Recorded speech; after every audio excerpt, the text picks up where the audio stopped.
All right, what is it, ladies and gentlemen? It is that time of year once again for the Critical Podcast. I'm here with James, What's my up? brother. Um, Check out his YouTube channel in the description below. It's actually active, unlike mine. Um, so y'all generally know how this works at this point, I think. But for anyone new to the channel, we do top tens. This is the top 10 movies. So each of us will say our 10, 9, 8, so on and so forth. Um, we'll also be doing a top 10 albums and songs. That Hmm. one will be after this one, so I think I'll release this one. And then y'all can look forward to the albums and songs the day after I release this one. I'm hoping get this one out the 30th, and then New Year's 31st will be albums and songs. So be on the lookout for that. But today, for this one, we are going to be doing top 10 movies. I guess we just start off with general thoughts of movies this year. I think this is possibly the strongest year for movies since like 2017, 18. It's tough to say. But I do think this is a very strong year for the movie world in general, especially in I think the second half of the year got very strong in particular. Lots of good stuff coming out. Yeah, yeah, and obviously there's a lot of movies that'll come out towards the tail end of this year. I think we've just started to generally make a rule that if a movie comes out like so late, we can probably count it towards next year. Um, but regardless, so I guess I'll start off with my number 10. This year was another year where a lot of horror made it onto my list. Hmm. Pretty good year for horror. Very good, Yeah, actually, in bad, a general. great year. Um, my number 10 was this duo's former movie. Or first sort of directorial debut was not really my favorite, but this one was much better. It was Bring Her Back. Mm-hmm. Um, the Philippou brothers. Their first movie was one of my more anticipated ones, but it did not really do it for me. But this one is much much better. Um, it's very it's very different from in multiple facets. This movie is probably one of those movies that it's hard to say you enjoyed because it's so terrible to watch everything unfold, Yeah. and it is just there are some parts that are just downright just cringe inducing body horror. Hmm. um but at the heart of it really is a great movie about a much better movie than the former, about loss, about grief, about you know the first there what was it called, what was it called? Talk to me. Yes, I Yeah, don't know talk to why I me. forgot that movie was um it was more friend relationships, but this one's family relationships, but it Hmm. did the sort of relationships things a lot better. But this cast was just fantastic. Sally Hawkins really put on the Carrie performance of the entire thing. Yeah. She was just so great as this. um you want to trust her. She's like genuinely very good at making you feel like you trust her. Seasoned veterans will understand not to trust her right off the bat. But this was a great performance from her. Amidst her many great performances, this might be one of her best. And Billy Barrett, great performance as well. Just the cast all around was just phenomenal. Some real I think the thing about this movie that sticks around is just the visual moments that happen. And just as a forewarning, any movies going on, this is a very spoiler heavy type of thing for movies. We talk about movies because we've seen them. If you haven't seen them, be aware for any movies going forward that there will be spoilers. That being said, just the scenes that stick out, when he gives him the fruit on the knife and he starts eating the knife. Yeah. When he Mhm. starts eating the table, he eats at his own skin. It is exceptionally unsettling. Um, but the whole movie rounds about really well in a much better ending, much more satisfying than the ending for Talk to Me. Um, just the impact of loss and how far it can bring you to do things that are just terrible. And yeah, the movie had some great, like, visual, the cinematography. I think every movie is good has good cinematography at this point, but this movie had some cool, like, visual, beginning to end, um, you know, symbolism, stuff like that, and um, yeah, just a really fantastic horror movie.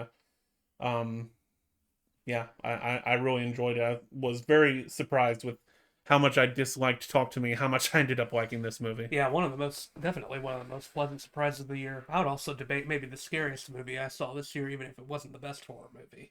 Yeah, it was, yeah, probably the scariest for sure. But um, so number 10 for me is it is also a horror movie, but this is one that I would consider maybe a little bit horror movie adjacent just because of how the plot builds up. And that is 28 years later. Um, we Joseph, my dad and I, we all watched the 28 series for the first time this year. And for the first two, I was a little surprised at how underwhelmed I was by them. I was hoping for a little bit more.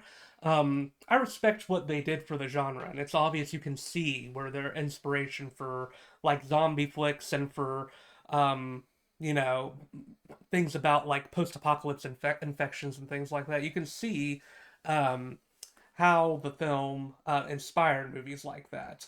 Um, you can also understand why they're incredibly niche, yeah, and why it was all the more shocking. What yeah, but but I will say that 28 years later, um, sort of like bring her back because of the context of the other movies. This was a genuine surprise. I found this movie to be excellent, um, and this.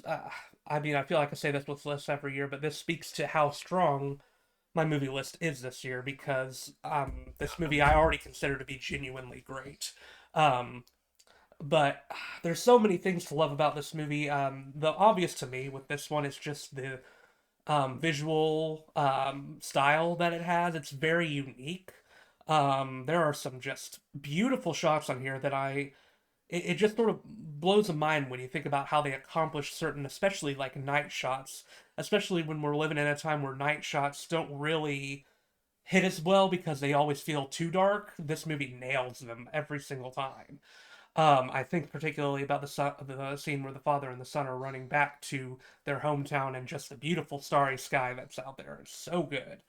Um, the story in this one is very compelling to me as well, with it being a very vulnerable one where a child played by Alfie Williams is having to take his mother um, to get basically try to get her better. And it's all about the relationship between him and his mother, as well as the complicated relationship he has with his father when he finds out that his father is having an affair and really not paying as much attention to the mother as he should in her time of need, and so he sort of abandons him.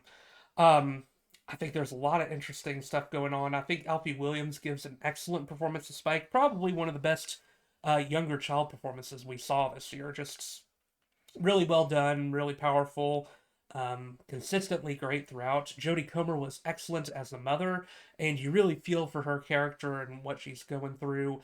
And there's some really interesting moments where you can see the past version of herself shining through that work really well. But I actually think the highlight for me of the movie was Ray Fiennes as the doctor. He was superb in this, and he is not at all who you're expecting him to be. Which is sort of the point of the movie, is like not looking past appearances because we learn more about the infected in this one that I found to be very interesting. Just a very different interpretation on what you typically see of infected people that makes this movie stand out in the pack as far as like zombie flicks go. Um, but the way he interacts with the infected is really cool, and his whole philosophy is just really interesting. And when it's revealed like what he's doing with this temple is actually really sort of heartwarming and sweet in a sort of twisted way that fits like the apocalyptic world that the people are in.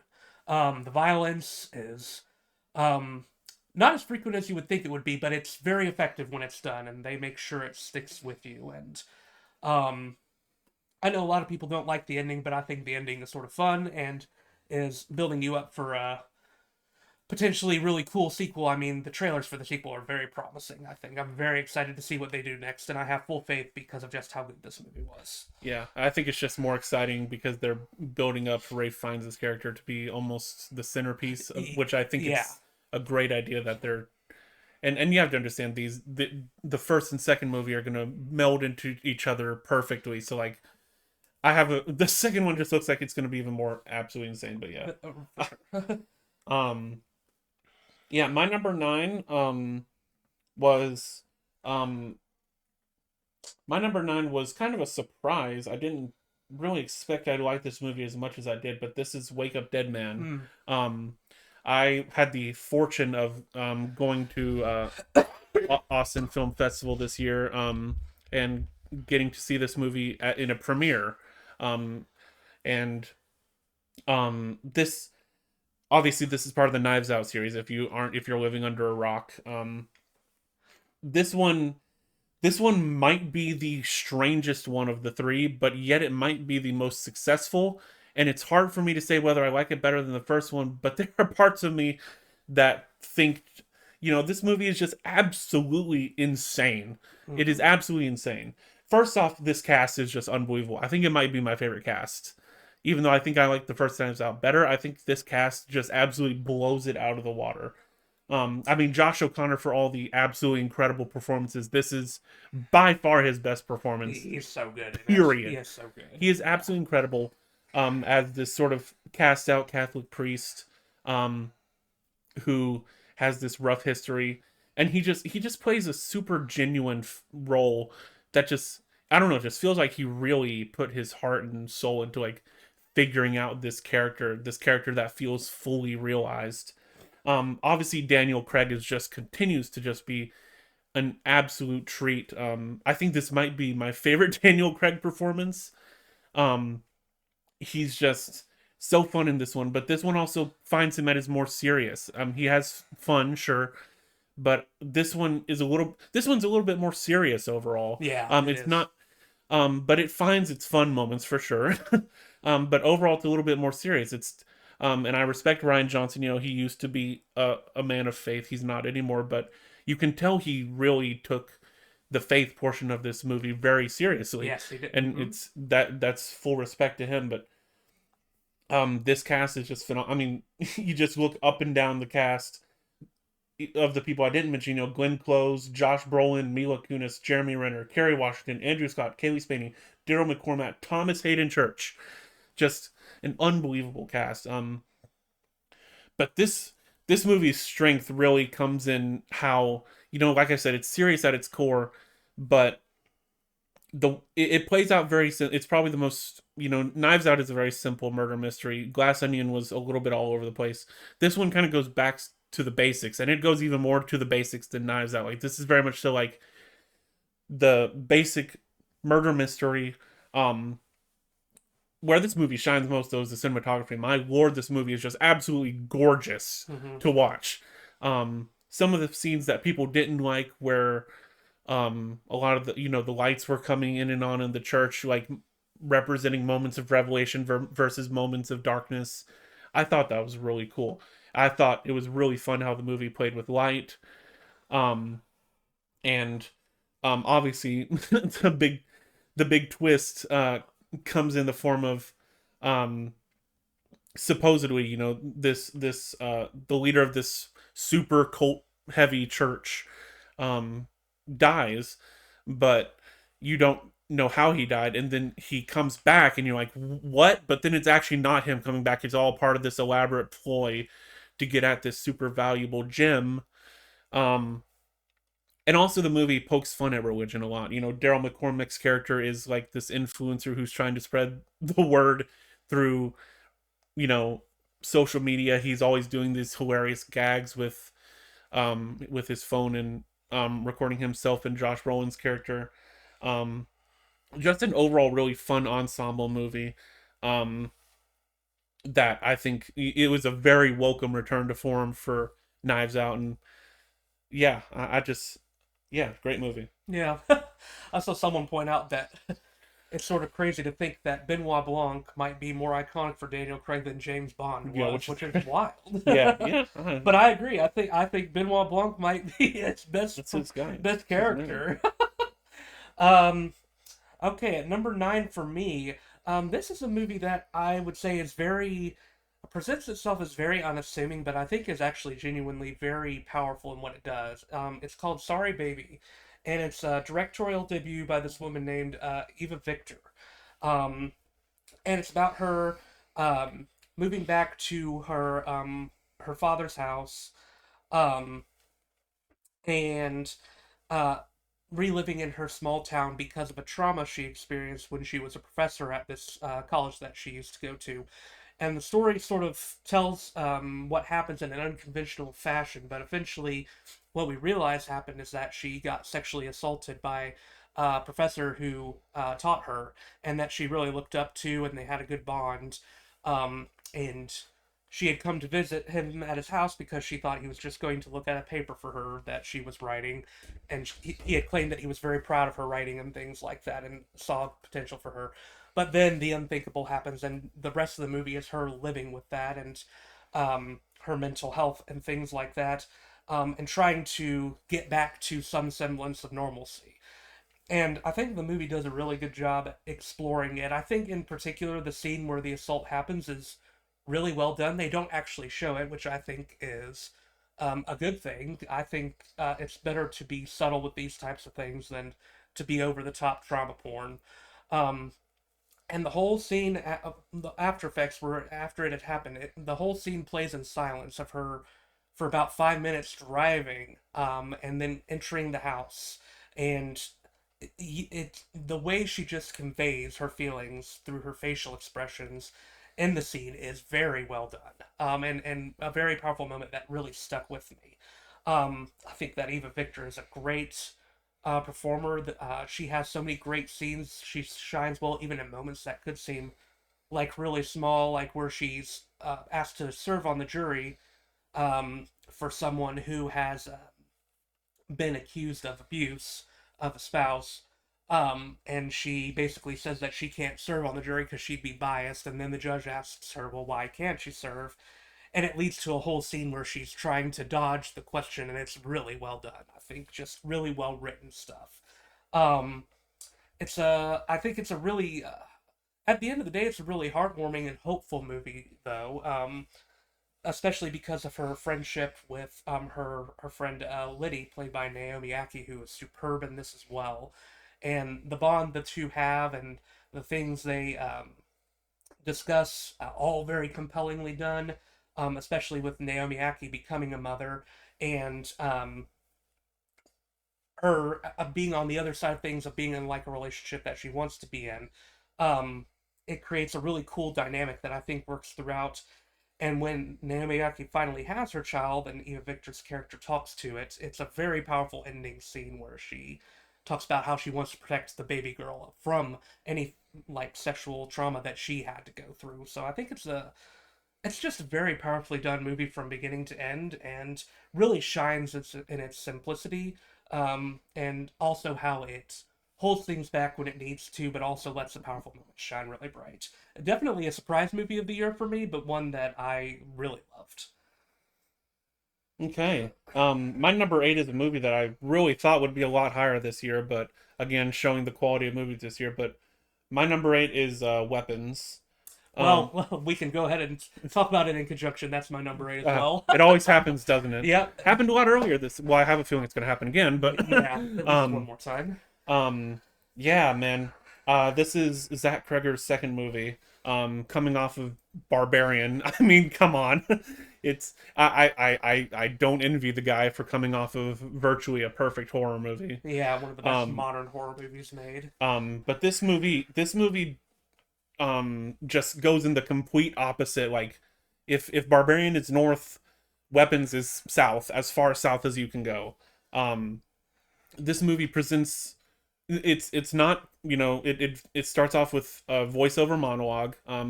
Voiceover monologues can be 50-50, but this one is really fun because it's a kid giving it. And but the movie obviously presenting, I think most people if you're watching this, would have probably seen this movie. This was the kind of the big breakout summer hit of this year.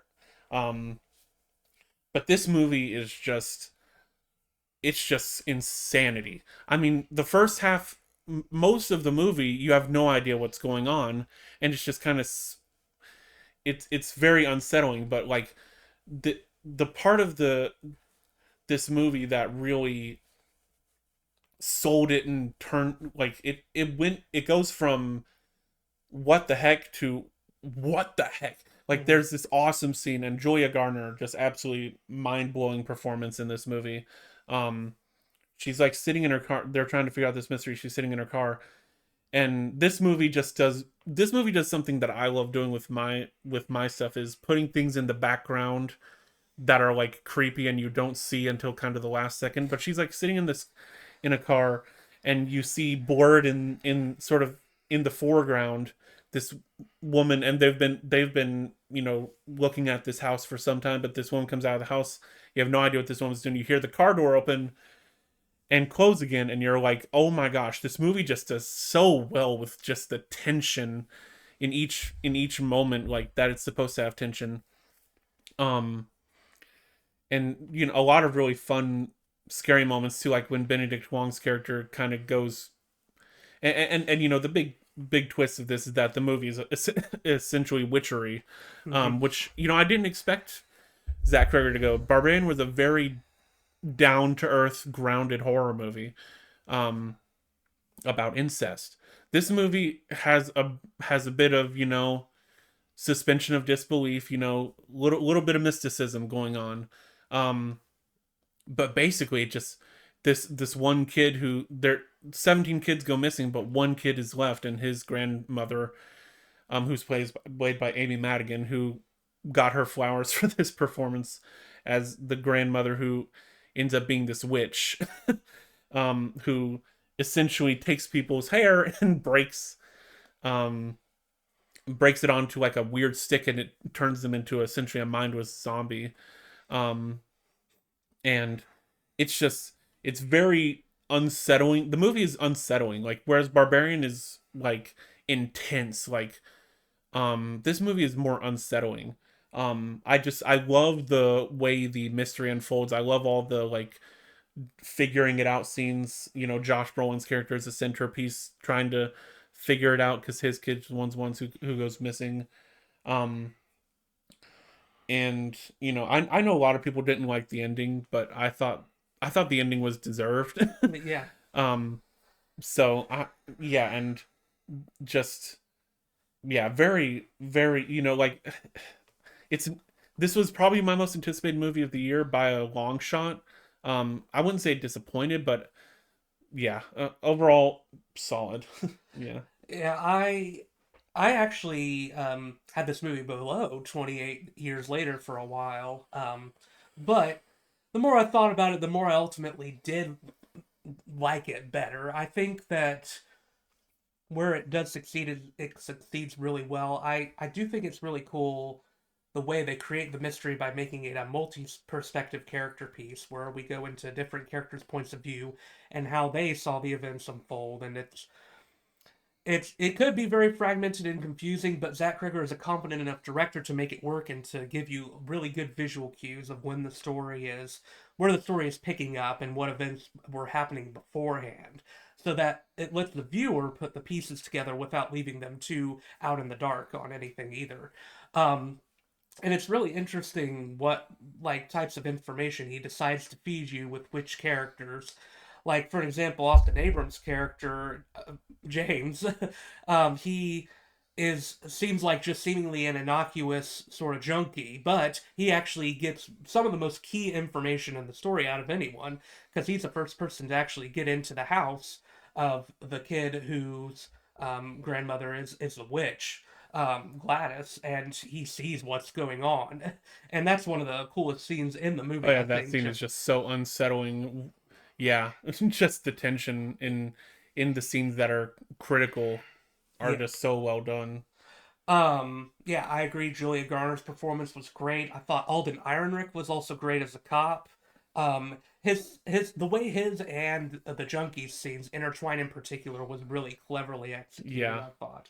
Um, and I like how in the end, sort of all the stories suddenly sort of intertwine together, and a lot of the characters come together for like the final confrontation. It's all a really well done build up. I think there's also some sort of implications, like obvious symbolic implications here of like symbolically, like the beginning of the movie seems to reflect the vibe that a small town would get in the wake of like a school shooting because of a lot of kids being gone, and they even have a gun that happens in one of Josh Brolin's dreams. I don't think that that's unintentional by any means.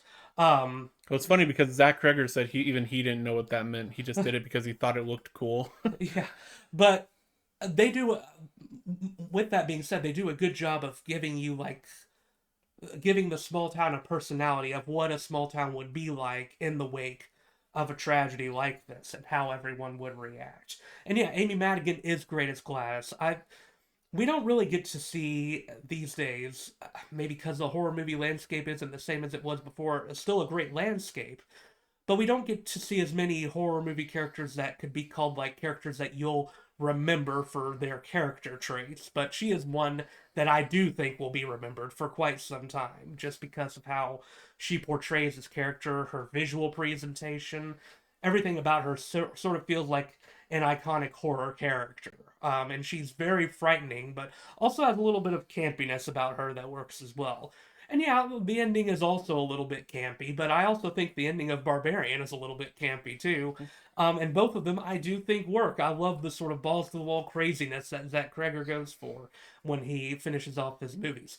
And even at that, the movie still has a sort of realistic ending afterwards where, like, the kid points out that some of the kids don't actually ever really recover from what happened, and it felt like very realistic. Like, yeah, this traumatic event, some would not recover from it. So, yeah, I don't think this is as good as Barbarian, but I do think it's a very strong follow up.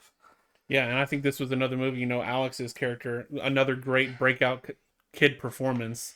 Um, Mm-hmm. and I think his story is obviously the one that kind of reveals everything, but his segments, just like the creepiness of like unraveling who Gladys is, and like I don't know, just thinking about that scene in the hallway where his mother and father are like guarding the door as she's like doing her thing. It's just Yeah, there's just some.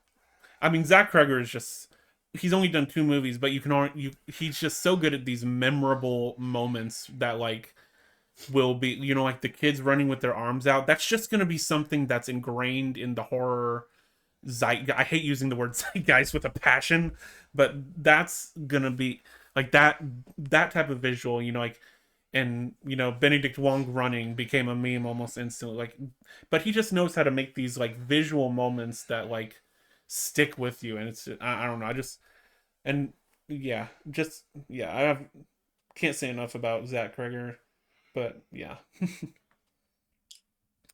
um, okay, so I guess I'll go on to number 7 then.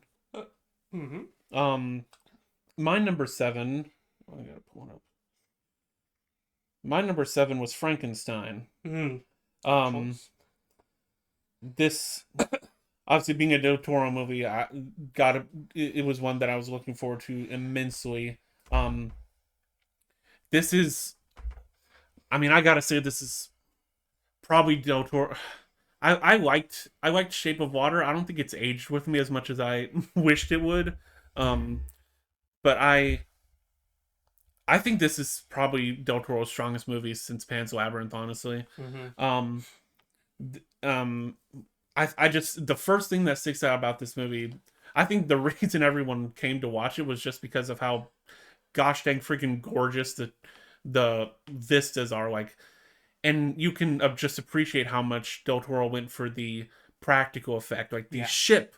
the ship from the beginning is all practical. It just blows my mind, and this is why I love and why everyone loves and respects Del Toro, is because you see that ship and it's like, man, it's actually there. It's just so cool. The movie is just unbelievably gorgeous. Like every single scene is just like filled, and this guy's a professional, but like just coming from a film person, just every frame is filled with intention after intention after intention of like what he wants to portray. Like there are scenes where like the entire screen is, inside in the party, the scene is just filled with this beautiful like golden red aesthetic, and then you'll have scenes where the monster is standing alone in front of a sunrise out in the snowy nothingness.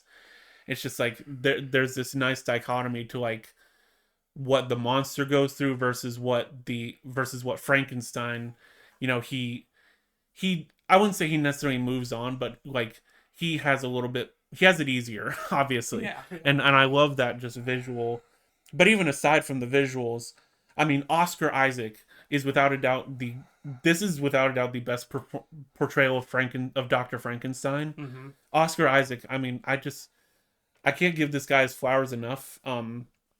Just puts on an unbelievable performance as this just unhinged doctor, and even like I just love, like, I don't know, sometimes it can be surprised, like he thinks the monster is dead, and I just love that when Frankenstein comes back he's just like, oh, so we're doing this again, huh? Mm-hmm. It's just like ignites their it ignites their fight like right away again. um Jacob Elordi is obviously excellent as Frankenstein. He puts um a really nice human spin towards the monster. There's always this question of like, oh, is the monster human? Is he not? Blah blah blah. Obviously, Del Toro went for the human approach because that it just fit with this movie. Um, this movie also sort of did the Bride of Frankenstein things to a certain extent with Mia Goth's character. She was great as well. Um, and I just love how this movie, it's very romantic in a way. And even Frankenstein and his monsters relationship, it feels very romantic in a way to a certain extent. Yeah, I don't um disagree. um but you start to see that Frankenstein, he realizes that he's sort of made this imperfect thing, and it's like, well, now I just kind of screwed up, um and he wants this thing to be smart because he wants to be revered as smart. He's like, and Frankenstein just won't go. The monster won't go past saying its own, or past saying Frankenstein's name, and um and and Frankenstein is infuriated at this because he's like, I want to make this thing that proves that I'm a genius, that I can defy death, and eventually he just kind of abandons the monster because he's like, this thing just isn't good enough for me. It's just like I think what I love what they did about this movie is they didn't really make Frankenstein a particularly lovable character. They made him very much so like he is a selfish man who wants this thing to happen because he wants to be recognized. And I think Oscar Isaac just portrayed that greatly with like, he I think he appreciates the life he created, but in the end it was only for his own good that he did it. He did it to be revered among the scientific community and stuff like that. So I just really love the way they did his character. Yeah, I think they did a good job at making him a bit more likable than other portrayals of Victor have been as well. Like, I think he has, I think he has more complexity to him than some of the others do, which makes like his flaws work even better, and I think makes his redemption at the end feel a little more earned than it might for another Frankenstein, where it's more focused on how he just has a god complex. Like that's not all there is to him. I think in this movie. Yeah. So, my number seven, um, is a movie. Is a movie that it's hard to say that you love it because it's a very hard watch, but that is Warfare. Mm. This is a very hard watch, but I think it's a very well done one. Um, I know like every war movie says that it doesn't glorify war, but I feel like this is the one where that might be the most true statement you could possibly make about it. Like it's a cliched statement you can make about almost any war movie about how they're not really trying to glorify it, but this one, I mean, it doesn't really have any type of celebration in it whatsoever, any sense of victory for the Americans who are the focus of the story. It is just it is just solely about how horrible the situation they are I in. mean, it's traumatic to watch. I remember after we left the theater, I was like, that was just traumatic. It's traumatic to watch the movie, like, and that's the point. Yeah, and I'm not like there's not after you watch it, there's not like even much you can say just because of the real impact it leaves on you. It is an undeniably very powerful experience. Maybe one of the most affecting I had at the theater, I would say. Um, the fact that the director Ray Mendoza was a part of this event and he's doing it from his memories gives it a sense of realism as well with how he's blocking the events, and the military strategies in it are the military strategies that were actually used during this time. It feels he really does a good job of putting you in the moment with it, along with Alex Garland's superb direction that is just sort of signature of him, of being able to let scenes breathe and let the characters really interact with each other, but then letting the big impactful moments happen and really just letting every moment have the moment it needs to shine, and letting the brutality last for an unimaginable amount of time for certain scenes. I mean, it's there's a part where a character gets their legs blown off, and it is horrible, just horrible to watch as they try to deal with the scene and all the stuff going on around them in their exterior environment. It is wild, and this is only helped more by the very convincing performances from literally everyone involved. I don't think there's a single flawed performance here. DeFero Wunatai as the main character is excellent. He plays Ray very well. Haven't really seen him in much else, but he is awesome in this, and I really liked how he played this character. Did a good job of balancing him as someone who was a little bit new to the game, but did have some experience as well. And really does just a good job of taking us through the character's emotions with this. Will Poulter is superb as Eric, easily the best performance of the movie, I think.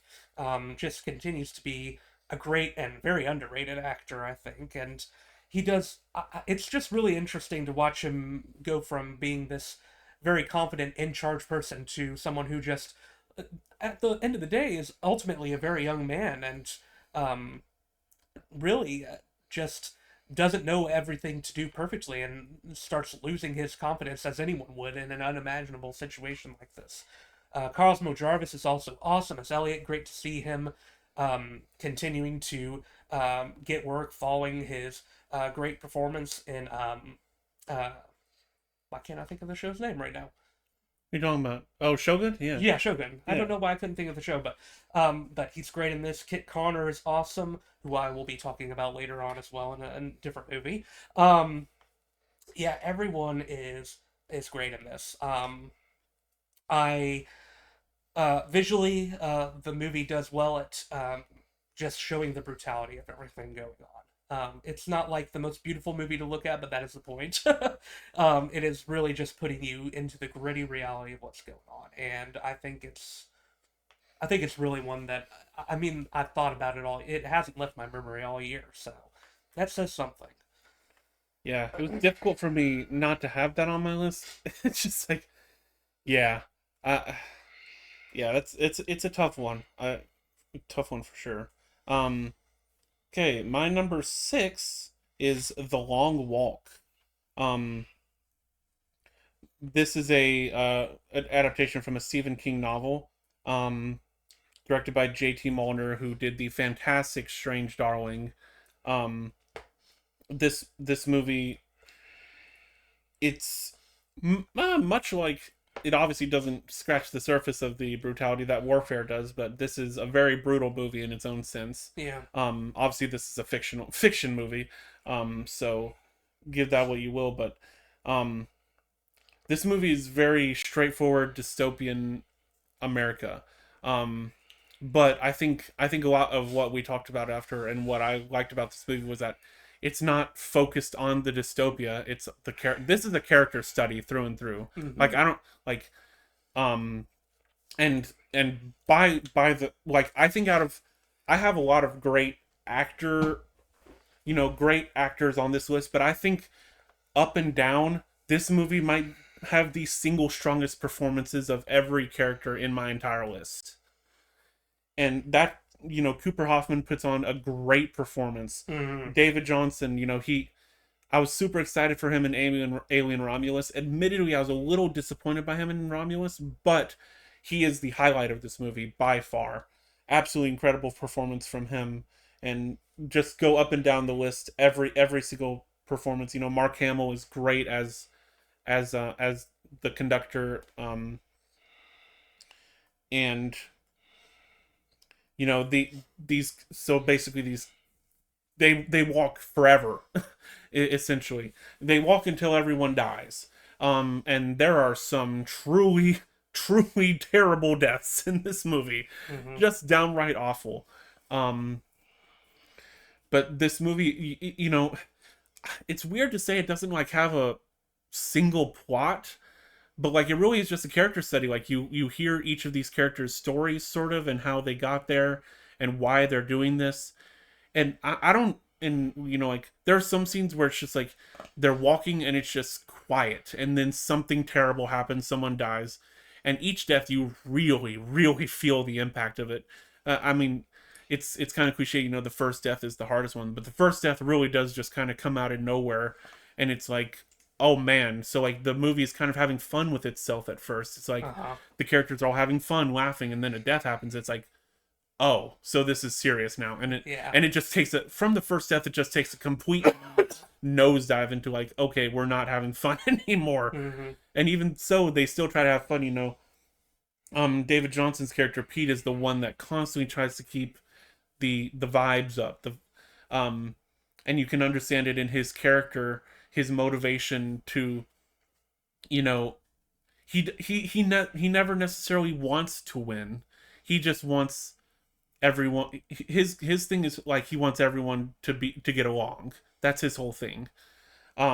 And Cooper Hoffman's character Pete, he definitely wants to win. Which just, it makes the ending just all more terrible. It's This is like, I feel like this is four movies in a row where I've talked about the ending being very controversial, but I think a lot of, I don't know if Stephen King's book ended the same way. So um it's hard to say, like, but it's just the reality. It shows the brutal reality of what something like this would really be like. I feel like it does take a very, I feel like some dystopian stuff is a little bit, this is a very like real look at, I feel like, what a dystopian world would actually look like to a certain extent. And I appreciate the most that it's, you understand you're in a dystopia and that's it. And Mm-hmm. it takes focus on the characters rather than the situation that they're in. Even though the situation is very much so there, it's very realistic that they would be constantly trying to distract themselves from the fact that they are walking forever and cannot stop walking, or they will be gunned down on sight. Um, so yeah, I cannot highlight the performances enough. That's just like really all you can say about this movie. And the actors just, what this movie would have been bored to tears if the actors weren't good, but the actors just put on unbelievable performances that just carried this movie and made it worth watching all the way till the end. Mm-hmm. I agree. Um, my number six to number one, just for context of how strong this list is, are ranked 4.5 to 5 stars, every single one of them. It was very tough, and this list could change with time. Especially as I think about it more, and with some other movies I might have to see. But number six is probably one of my more recent watches. This one could go higher if I think about it more. It has a good chance to. But that is Train Dreams. I was blown away by this movie. Um, I just sort of loved how just entirely life affirming it was. It was at the end of the day, a very optimistic movie in the face of unimaginable grief and loss is really what it's about. Trying to be alive when you're dealing with losing someone so close to people, really so close to you. This main character played by Joel Edgerton, Robert Granier, has to deal with losing his family, and he wasn't even there to be able to save them, which is even harder to consider, and that guilt follows him throughout the rest of the movie. Also, against the backing of commentary on how um, things were during the Industrial Revolution, how minorities were treated, where he was already dealing with guilt of a an Asian man who was unjustly killed, and he didn't do anything to stop that either. So it's just this ongoing internal guilt that he has throughout this movie about whether he's really been living his life to the fullest and been there for people to the fullest. That's really just compelling to watch. Um, and I'll just say it outright. I feel confident in saying that I think Joel Edgerton gives the performance of the year. I think he gives the best performance, bar none, out of any actor at least. Um, and I am rooting for him to win any Win award. everything. Joel Edgerton wins everything, hands down. But I mean, he is excellent in this movie. He is the grounding force of it. Just such a likable character. You feel for him and what he's going through. He just gives such a convincing portrayal here, and it's so endlessly endearing to watch. I also I mean, he is the century force, and the majority of the screen time surrounds him.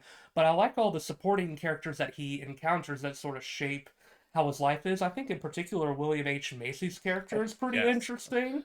I really like what they did with him, and this was a surprising performance from William H. Macy, who I mainly know from this TV show Shameless, where he plays a belligerent drunk, and it's very different in that show. But he plays such a cool character here, and I really like the way he shapes Robert's life.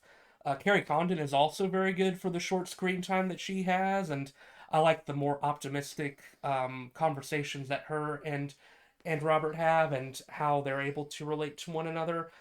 Felicity Jones is awesome as his wife Gladys, and I think they have a really good chemistry for the short time they have together. Enough so that it convinces you as to why he would be so devastated um, to have lost her and his daughter. There, I mean, there is so much that you could praise about this movie. Um, the beauty of the nature is really something that it emphasizes on repeatedly.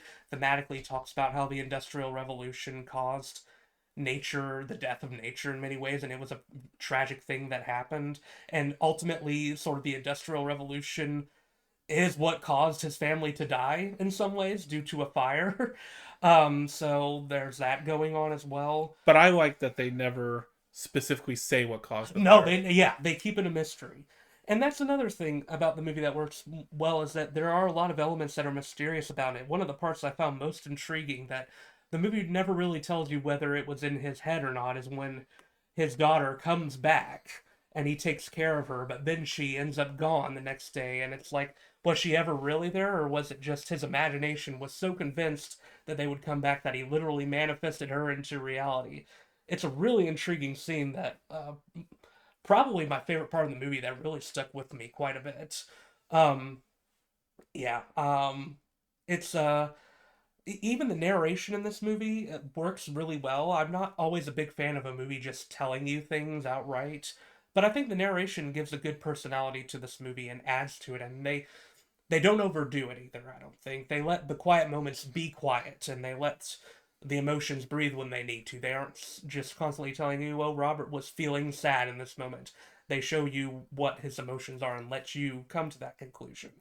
But yeah, undeniably excellent movie with a career defining performance for Joel Edgerton, I would say.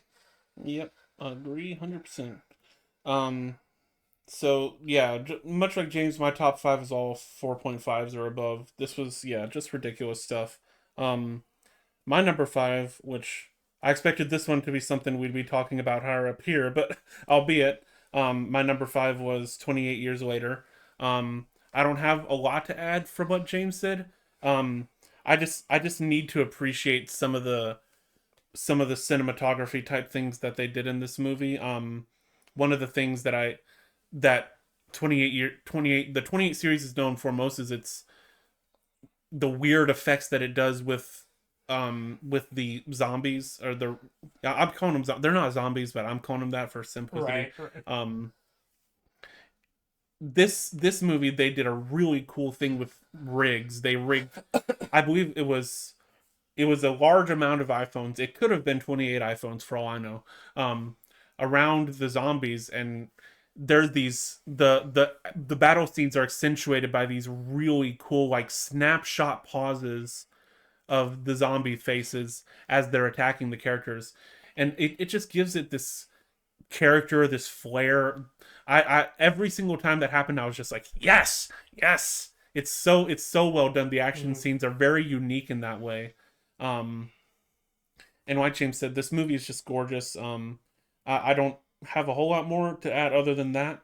Um, I just I just really appreciate a post-apocalyptic movie that's different. And this movie in its it wasn't like you said, it's not as action packed as you would think it would be. It's very much so Walking Dead coded in that it slows down and focuses on its characters more. It definitely looks like the second one is going to be a little bit more intense, Yeah. but this one does a really good job at setting the stage for the 28 years later, which is going to be the trilogy hopefully. Um, and just and like you said, the ending, it's just there are just so many post apocalypse post apocalypses do these factions like very rigid. I love the fact that there's a faction of 80s hairband people who, Yeah. like, I don't know, just like it makes sense when you watch the other two. It makes sense, just the absurdity just like adds up and makes sense. Yeah, so I don't have much to add. So yeah.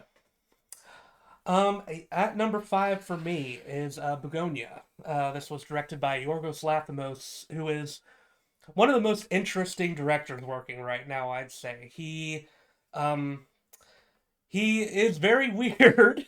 I think that if you've seen any of his movies, you know that. Now he does have some more grounded movies. To be fair, it's.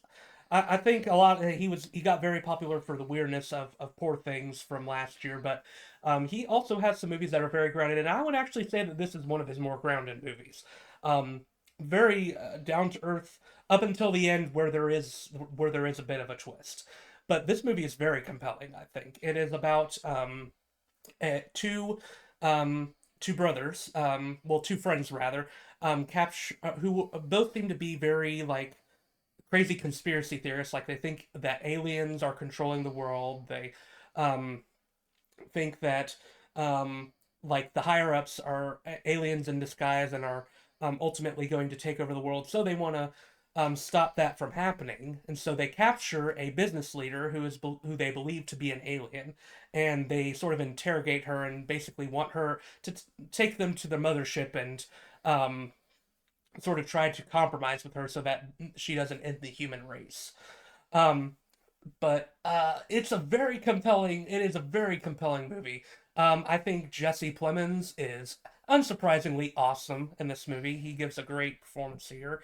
Um, he really does a good job of making you almost convinced in what he's saying, as much as conspiracy brained as it sounds. Like all the thoughts that he has, which sound like very reminiscent of what people in the now do sound like, who do have those thoughts. Um, but you see that a lot of his conspiracies are informed by his trauma, specifically by the fact that his boss has been doing. His boss, who he actually is a person he captures, played by Emma Stone, she was doing scientific experiments on a new medication that she was testing out, and one of the people that she tested was his mother, and his mother ended up getting very sick and mentally unstable as a result of it, and so he sort of blames her for that. And that's where his distrust of like the elite comes into play, and also he is very lower class, just very much so the world has not been fair to him his whole life. So you can see where a lot of his trauma is coming from and why he thinks these things. So it's not just a character that you're meant to point and laugh at. It's a fully realized character, which I really appreciate. And Jesse Plemons does a great job at portraying him. I think Emma Stone is also really good as the boss, Michelle Fuller. And you can sort of see why Jesse Plemons might think that she's an alien, and there's almost a purposeful commentary in here as well about how the elite treat the lower class and how the elite can be seen as alien because of how they don't view people below them as human. They don't really care about them as much other than being commodities to work for them and to get them money. And she plays the role very well. She plays it where it seems like she has a degree of kindness to her, but there's obviously an icy cold um, interior hiding under the surface. And I mean, it proves why I think Emma Stone is probably the best actress working right now. She is just excellent in this role, and she absolutely nails it. I also want to give a shout out to Aiden Delbus playing Dawn. This character has autism, and um, I like that it's never implied that Jesse Plemons' character is like abusing this mental illness or anything, and they treat him and he treats him as an equal and treats him like a brother. It's really an inspiring relationship, and it's tragic what happens to the character, but I find him to actually be sort of the human centering force of everything between Jesse Plemons and Emma Stone's character constantly going at each other. He's trying to find some human common ground in it all. It's really interesting. Um, Also, there's a comedian in this named Stavros Halkias who plays a cop, and he's got a disturbing connection to the movie. Let's just say that. That works really well. And the ending of this movie is just wild. It left me dumbfounded. But it makes you recontextualize literally the rest of the movie and what happened. And it makes you view certain characters differently. That's all I'm going to say. But it's an ending that works, as ballsy as it is and as crazy as it is. I think it really does make the movie even better in some ways. So yeah, this one shot up the list when I saw it. I absolutely loved it.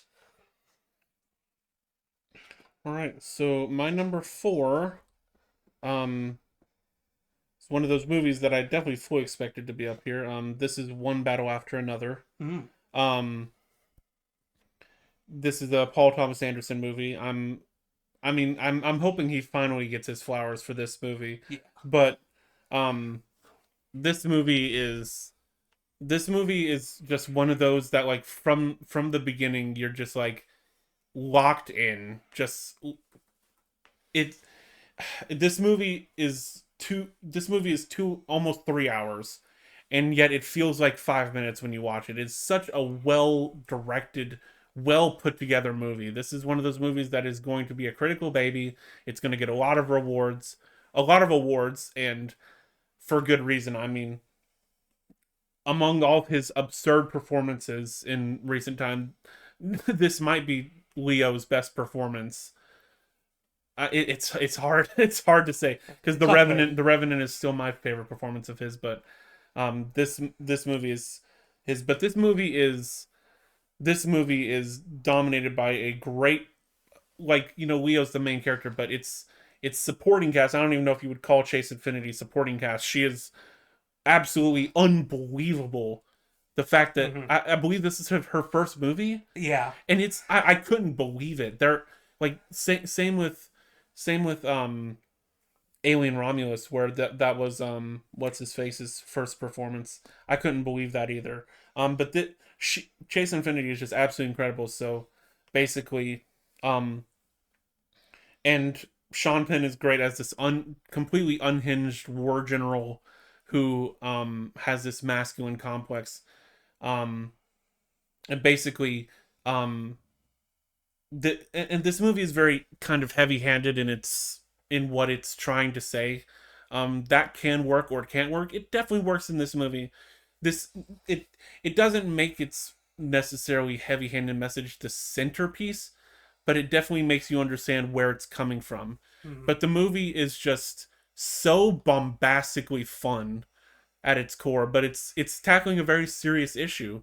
Um, and um that I just have to give flowers to the cinematographers again. There are some scenes in this that I just was like, how in the world did they manage to like put this shot composition together? It's a movie much like I was talking about with Frankenstein. Every single scene, the the cinematography, the layout is just so intentional, so purposeful. um and obviously just the whole cast. Benicio del Toro is great. He's a very fun character as you would expect him to be. um Regina Hall, Tiana Taylor, just all great characters. It's um and just great writing too, just phenomenal dialogue all around. Like, just it's just one of those movies that, like, it does have very serious, it is a very serious topic, but it has a lot of fun with itself. um and it's a movie that feels very urgent. It just moves, and doesn't stop. And Um, in some of the more quiet, intense moments, especially with Sean Penn and Chase Infinity's characters, um, where there's a lot of surprising twists and turns, is all I'll say. Hmm. Um, some of the more intense moments definitely come later in the movie, obviously, but boy, there is some gratified justice in this movie that is done. It is a movie that knows where it's going, and it knows what the audience wanted to happen, and it makes it happen. And it's just like, it's one of those movies that's just like, I don't know, it doesn't do anything particularly new, but it just does what it does so well that you just like, this movie is just gonna be, it's gonna stick around in people's minds for a long time. Hmm. Yeah, absolutely. Um, my number four, and I won't stick on this one too long because just already talked about it, but my number four is The Long Walk. Um, I have this one quite high on my list, from it actually in the top three, for quite a while. So the fact that it's still up here says speaks a lot to it. I do think that this is one of the strongest Stephen King adaptations I've seen. Just really well done. In the vein of a more grounded, less horror centric Stephen King adaptation like Shawshank Redemption, or Stand by Me. But yeah, I agree with what Joseph said, that I like that it focuses on the characters as opposed to the dystopian world, and like the dystopian world is informing how the characters are reacting to one another. I do think the central relationship between Pete and Raymond is really well done. It's easy to root for both characters and their differing motivations on why they're on the walk. And it's interesting to see how both characters evolve in their own surprising ways. Not like pretty much the opposite ways of what you would expect them to evolve by the time the movie ends. And I remember that after the movie ended, me and Joseph were talking about the ending of the movie and whether um, Pete's decision made sense based on how he'd been talking the whole movie. But I think it ultimately does make sense because Pete is ultimately really does want to inspire change in people. And I think he ultimately sees that Raymond's vision for inspiration is the right one in many ways, and that it is going to inspire change even if it is a drastic one. And so he does take the drastic decision at the end. And I like that the movie doesn't really say whether the drastic decision worked or not. It just leaves that impact with you and then just sort of ends. It's really well done, and I do think pretty effective. Yeah, the kills are shocking. They do really well at making each one feel devastating and personal. Um, Performances from the cast are all great, and you really feel for each of the guys here. Mark Hamill is quite intimidating as the general. I like in particular they do what they do with revealing who his son is, and how you sort of subtly start to figure that out yourself throughout the movie as to why one of the particular boys is on the mission, is that he is in fact the general's son, and he wants to try to get his attention. Um, It's I just wanted to comment on how funny it is, because they reveal that at the very beginning of the movie, but you never notice because it's just Mark Hamill's son comes up to him and he's like, "Good luck, son," and it's yeah, just so, and you never figure. And at the end, you're like, "Oh my gosh, that scene just he meant went it literally. completely." Like, it's just, yeah, just one of the millions of clever things the movie does. Yeah, but yeah, I won't stay on this too long. I think this movie is pretty self-explanatory in how good it is, and the fact that it was well received by audiences and critics, I think, does speak to that it'll have an impact for as far as really strong Stephen King adaptations go. Agree. My number three. This is probably the single biggest surprise of movies that stayed on, and this was actually the first movie I watched of this year, and it stayed in my top 10 throughout the entire year. And this is Black Bag. Hmm. This movie was a huge surprise. I remember seeing the trailer and being like, man, yeah, this looks like a kind of cool like crime thriller. A little bit of a spy thriller, but what is underneath it is obviously carried by Michael Fassbender. Oh my goodness. Just among his performances, this is another just great one. Kate Blanchett is also really great in this movie. This movie basically centers around a man who finds out his wife is potentially in conspiracy against the British intelligence, and he has to decide whether to side with his wife or to side with the British government, essentially. Um, and there's a lot of really fun moments, but the moment that really sells this movie, they're at this dinner, and this dinner that starts off so calm and fun, so calm and so chill. You can feel the intensity of it at all times. Of like every single person in in this room knows that each person could be a traitor in their own way, shape, or form. Um, and it ends with this really fun gun game that kind of goes off the rails. This is yeah, this is overall just a really this was a really surprisingly just slick Queen movie that just like Soderbergh directed one of my least favorite movies of this year of all time in Presence, Very and disappointing. then went right back and it's like this is why I say Soderbergh probably stay in the crime thriller genre. That's all I'm gonna say. Um, but like that gun game just turns into it's this like really calm thing that just turns into really quick chaos. um but I don't know, there wasn't one particular thing about this movie aside from just the fact that like it was just very like it was very clean, very slick, very, I don't know, it felt like very old fashioned, I don't know, like Hmm. almost like Yeah. Bond-esque espionage. But yeah, those performances just took it off the top, and obviously it ends with satisfaction. Like it's like I think they both kind of realize like, hey, we're all working for the wrong person really in the end, and just like they come back together. It's like, oh well, nothing happened. I don't know.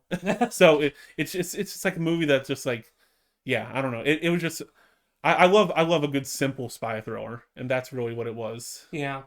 So Soderbergh absolutely cooked with deciding to make Kate Blanchett a spy. Oh Like, I yeah, feel like that's a no-brainer, and I'm surprised that people haven't done that yeah. earlier.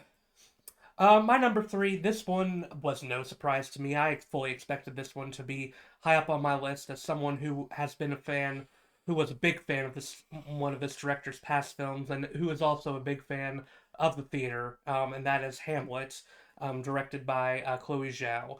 Now, it actually has an N in the name, but I did not know this. But apparently, these two spellings of Hamlet, the one with the N and the one with the L, were interchangeable in Shakespearean times. I did not know that, Hmm. but this movie says that at the beginning.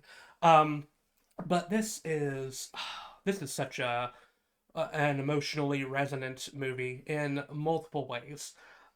As someone who loves Shakespeare, I already knew that I was going to be into this, so it was really cool to see a more personal side of Shakespeare and how him and his wife, who is actually more of the main character in this movie, Agnes, are both affected by the devastating loss of their son to um, a disease in this movie. I can't remember the disease's name, but a very physically brutal one that really just destroys him from the inside. And how they have to reckon with that loss, and how it eventually inspired Shakespeare's play Hamlet, um, specifically the "to be or not to be" monologue. Um, it is really well done. The only one complaint I had was that I felt like the sort of meeting of Agnes and Shakespeare for the first time was a little too quick. But other than that, everything else about the movie works really well. I like the sort of mystical element it has in it, specifically with Agnes's character and her connection to nature, and how she almost seems to be able to prophesy um, when things are going to happen, which I feel like maybe that's how Shakespeare was inspired by, like the witches and Macbeth, for an example, was because of his wife's like seeming ability to be very connected and in tune with nature. Um, but she isn't able to predict everything properly. There's a really cool twist that happens in the movie where she is pregnant and she thinks, well, there's a chance I could lose this baby. But it turns out that she's pregnant with twins in the scene. Hmm. So she actually has two children, a daughter and a son. The daughter is the one that's born afterwards, so she is more protective of the daughter rather than Hamlet, which sort of tragically plays against her because it's actually Hamlet who's the one in danger more than the daughter ever was. Um, the scene where the scene where we witness the son Hamlet die is so heartbreaking. I mean, it is a tough watch, especially because of Jessie Buckley's really heartbreaking performance and the way she expresses her emotions in the scene, it feels so convincing and raw. Like I just don't know how.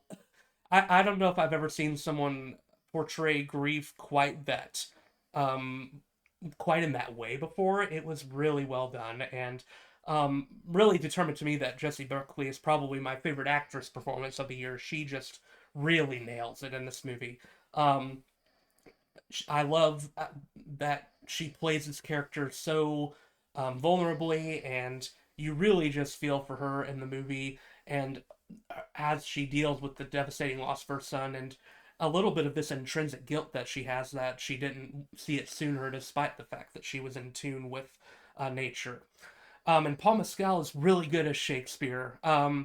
He is playing very much so within his comfortable wheelhouse. He often plays characters who have traumatic experiences, and but he nails it once again here. And I think um, he really, in particular, nails the part where he is citing the "to be or not to be" monologue after his son has passed, and I mean, it is so wonderfully done, and I mean, it just blew me away.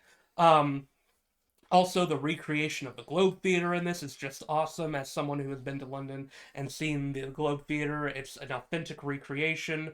Um, Getting to see how they portray Hamlet in this is also really cool. Both the character Hamlet in the play and also the son Hamlet.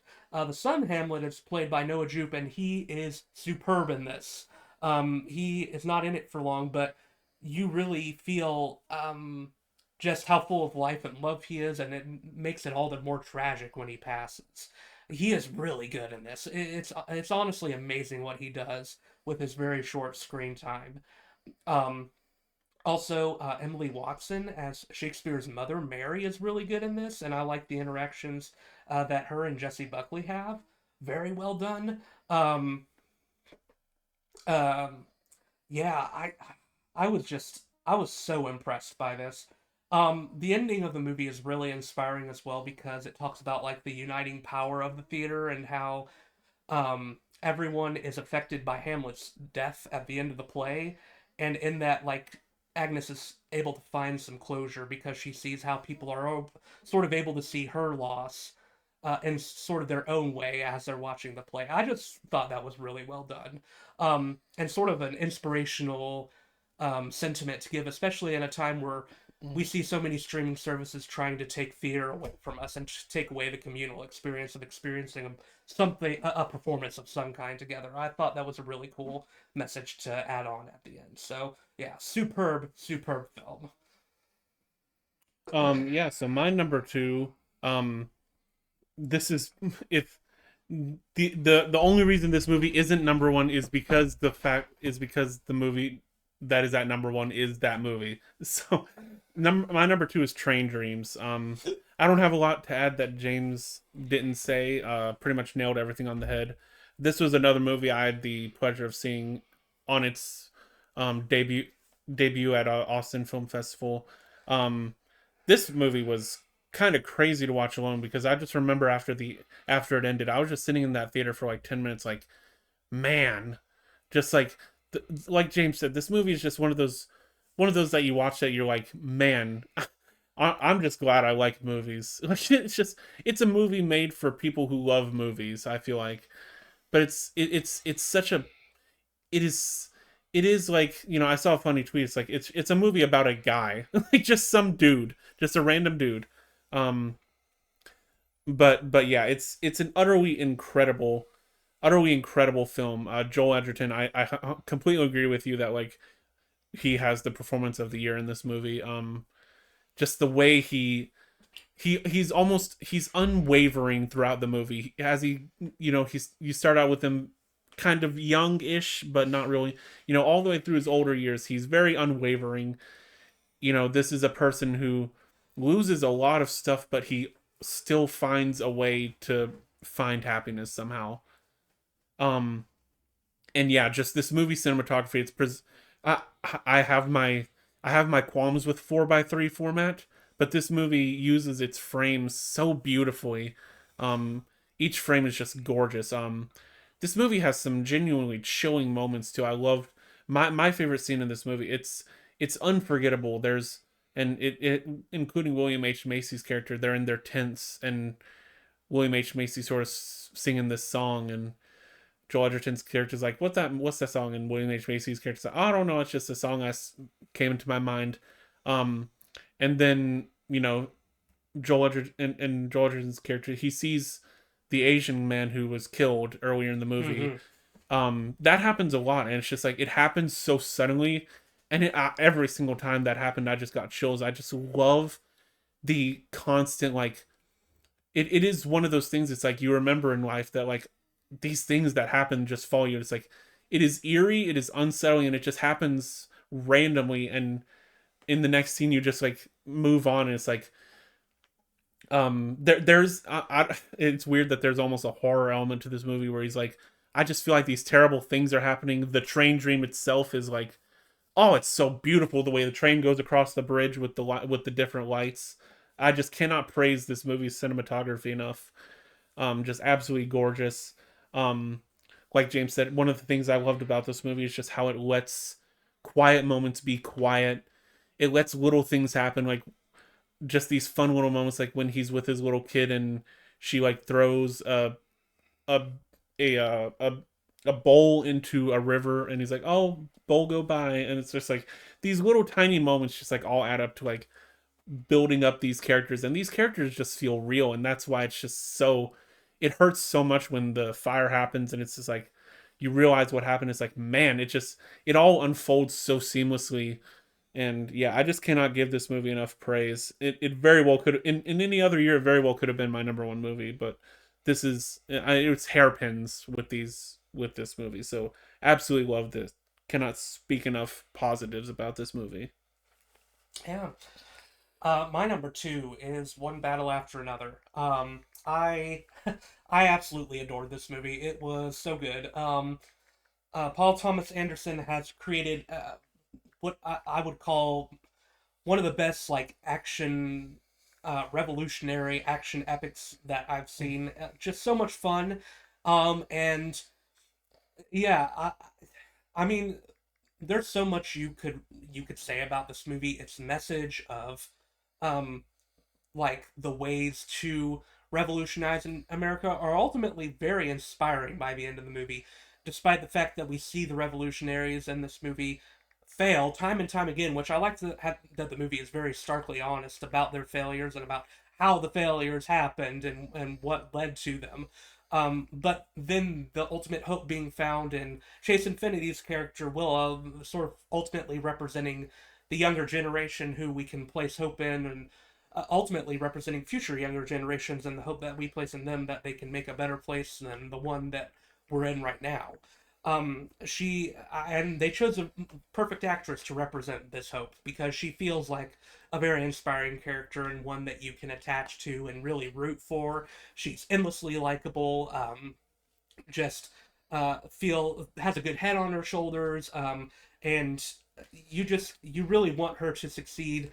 Um, and even with this revelation that she gets later in the movie about who her father really is, it doesn't really shake her of her revolutionary desires, which I really like. And if anything, it makes them even stronger, which makes the movie all the more inspiring. Great performance from her. Truly one of the best emerging actors to come out this year. Leonardo DiCaprio is great. I agree. This is one of his best performances. He is hilarious in this too. The scene in particular where he's making a phone call and he cannot remember the code, it's Yeah, so funny. yeah, yeah, The way he just starts slowly losing his mind as this person just is basically acting like a customer service representative while he's trying to find his daughter who's been kidnapped is hilarious. Who he thinks has been kidnapped. It's hilarious. Um, Sean Penn is awesome as Colonel Lockjaw. Um, he is a very good villain in this. I like how dedicated he is to playing this character as pathetic as possible. He really just owns it, and the way he portrays even just the physicality of his character really just gives you this icky feeling. Like the way he combs his hair, the way he walks, the way he verbally reacts to people. It just gives you a very unpleasant feeling whenever he's on screen. But the comeuppance his character gets is very satisfying to say the least. And this movie is a very unsettled satire. It never like assumes otherwise, and I appreciate that like I mean it calls the white supremacist group here the Christmas Adventurers Club, which is meant to be sort of like mocking of like the KKK and how ridiculous the KKK already is. You know, like how they call their leader the Grand Wizard or something. It's totally intentional, and I sort of love it. um, yeah, so many great things to commend. The car chase sequences are so fun. In particular, the climactic car chase sequence is invigorating to watch. One of the best filmed action sequences of the year. Um, yeah, this is. I mean, I get why so many people rank this as number one. It is a very lovable movie, and um, I mean, undeniably, it's deserving of its qualms. But I do think we both think there's one movie better than this one. Yeah, and like out of all the movies this year, I think there was only one that, from watching it until now, ever stood out, and that's gonna be Sinners, obviously. Sinners. Um, like, where do you even start with this movie? I don't even know. I mean, just a round of applause for freaking Ryan Coogler creating one of the most um iconic movies of probably the 2020s so far. I think there have been so many great movies in the 2020s so far. Like, out of all my number ones, I can't believe, I think this might be my strongest number one I since Blade Runner 2049. Yeah, and Blade Runner 2049, that was back in 2019 or 17. That was 2017, 2017. yeah. But I do think out of the 2020s, this is probably the best movie in the 2020s, I mean, it's hard, besides maybe Oppenheimer. like Oppenheimer would have been the closest thing, but yeah, this movie is essentially two movies in one. Um First off, just got to get Michael B. Jordan props. This guy played two characters after the fallout with what's his face that I can't remember his name. Um but he plays twins, and they both have such great fun personalities. Essentially the first half of the movie is kind of like this mixture of, like, a torn up love and then an upcoming love, and Mm-hmm. it's almost like a romance, like a Yeah. southern romance. Also, just like, let it be clear that this movie is one of the most striking criticisms of slavery period. Mm-hmm. It is much like One Battle After Another, is very heavy-handed in what it's trying to say, and there are no secrets about it. Like, the fact that the white guys are the vampires and the black guys are not is very obvious. Um, but yeah, I just think Ryan Coogler. I mean, on top of making two of the best superhero movies back to back in Black Panther, um, but this movie is definitely his, like, crowning achievement thus far, and he has so much more to go. But this cast back and forth is just unbelievable. Michael B. Jordan, like I said, is an incredible lead as Smoke and Stack. Um, Haley Steinfeld is great.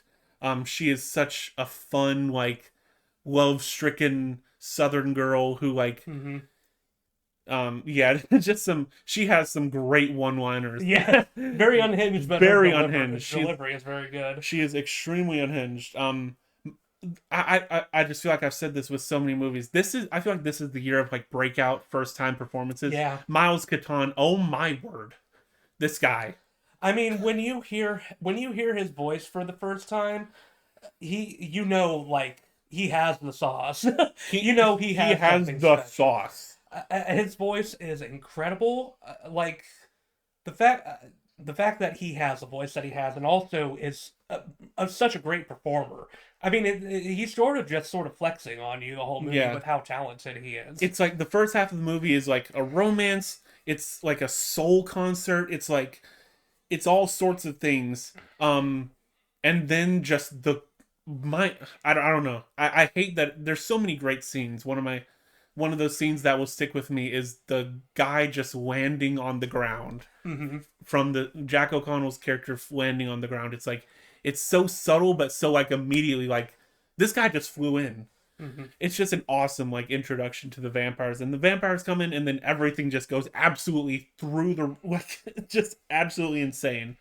um Jack O'Connell plays a fantastic villain. Very good. um and he has a lot of friends with him. Obviously the vampires are all white, which is intentional, but um the just the it's this is a horror movie only in name. This movie is everything in one. Lots of genres. It the vampire fight sequence is so great. There's this, and obviously it has a lot of fun with like the not letting vampires in versus letting them in, because eventually this lady, her husband, is taken as a vampire, and she's kind of the one who lets them in. And it basically all hell breaks loose. The fight sequence is just great, really creative. um I just love that, like, I forget who, but yeah, one me Masaku, who played Stack's love interest. And she's the one and like most knowledgeable and about she just vampires. like knows about vampires. Hmm. And I just love that the movie just like, it's like this is just a thing that they know. Yeah, and they don't go into the typical horror cliche of like people don't believe her. Like Yeah, they play into it. Like this movie overcomes like a lot of typical cliches of a horror movie and instead just lets the plot play out really naturally yeah, and it really flows well. And ultimately, I think at the end of the day, a big part of this movie is actually a celebration of black culture and specifically black music. yeah, Thinking specifically to one of the best scenes of all time that I think I've ever seen, which is the scene where Miles Caton's character sings and opens like the world between the living and the dead. And we see like music from black culture of both past and present like colliding together. And it is one of the most wildly innovative and well done scenes I've seen. And when you watch this, it's like this is the embodiment of why movies are one of the best things to exist. Scenes like this that celebrate things like this and just it's so perfect. It is so perfect. And I mean I'd already loved the movie up until that point, but when I saw that I was like, we're seeing an all timer here. We're seeing yeah. history That I being mean, I mean made. that scene is just unreal. Like, and that just it. This is a when you're watching it, you're like, this is a vampire movie, right? It's like, yeah, I don't know. It's just, there is so much. I don't know. I love when movies. Sometimes movies go for it and it doesn't work. This movie goes for it times infinity and it works. It works Mhm. so well. Like, the vampires have their own singing number, Yeah, and it's and awesome. it's awesome. It's just like, and almost music almost becomes an inherent part of, like, and obviously the movie sort of explains it at the beginning, that gives a little bit of a splurge, but it's like it's very simple. Like, it tells you like there are people who sing so good that they can break the boundaries between life and death, blah blah blah, so on and so forth. um I just love that this movie just gives you its lore and then sends you into the world right away with, and yes, just I love the I love the vampires, how just like casual and like they're like, um and when they're talking, when they try to when they try to rouse the doorman with their soul song, and they're like, that ain't no soulless. There's just some really fun, um it's a fun, almost it's a fun dichotomy of like the southern folk and then the black soul music. They play off each other, so it's a nice dichotomy. A lot of shot it turns like two of the main characters turn into vampires, and it Mhm. treats it completely normally, that like just happened. um and the final fight scene, and like the way the vampires burn up is so cool visually, like so many cool visual moments too. And the movie like sort of circles around itself perfectly in like a really nice way. And the way it wraps up, especially in the post-credit sequence, the way they really just sort of thematically resolve the plot is very satisfying and not at all what you would have expected the resolution to be, but I think ultimately makes the movie just that much more satisfying and work that much more than it already was. Yeah, yeah. And much like much like one battle after another, you get the retribution that you wanted the whole time. Yes. Very much so. Yes. Um, so yeah. I mean, just undisputed goat of this year, without a doubt. Easily, yeah. It is actually in the lead for most awards won this year. I mean, it's sort of it is inspiring to see a movie that's even remotely horror adjacent getting the recognition that it actually deserves. Yeah, So, yeah, and a vampire movie at that. yeah. So yeah, that was top 10 movies of 2025. Great year. I'm Hmm. looking forward to next year. Next year should be an absolute banger of a year. Um, and we'll be looking forward to seeing you all for this one. Obviously, we got the top 10 albums and songs coming up tomorrow, so be on the lookout for that. But for now, that will be that. Peace out.